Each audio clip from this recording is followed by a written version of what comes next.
আসসালামু আলাইকুম বন্ধুরা, আজকে আপনাদেরকে দেখাবো আমি গাঁদা ফুল।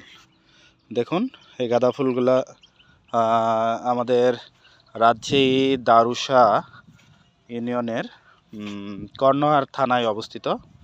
অনেক বড় একটা গাঁদার চাষ হয়েছে এখানে। এই গাঁদাগুলো এখান থেকে রাজশাহী শহর ও রাজশাহীর বাইরে অন্যান্য জায়গায় পাঠানো হয়। ফুলগুলো দেখুন, ফুলগুলো কিন্তু বেশ বড় সাইজের। আপনার হাতে দেখলে বুঝতে পারবেন। এই যে দেখুন, বেশ বড় সাইজের। এগুলো ঘর সাজানোর জন্য বা কোনো অনুষ্ঠানের জন্য এগুলা নেওয়া হয়। এটা হলুদ সোনালি কালার, গোল্ড কালার, আর এটা হচ্ছে হলুদ কালার।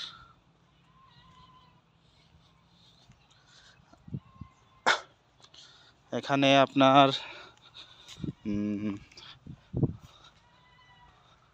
গোলাপও আছে। এই গাছগুলোর বয়স প্রায় 6 বছর গোলাপ, আর এগুলোর বয়স 7 বছর। উনি এবছরই শেষ, এটা তুলে ফেলে নতুন চারা লাগাবে।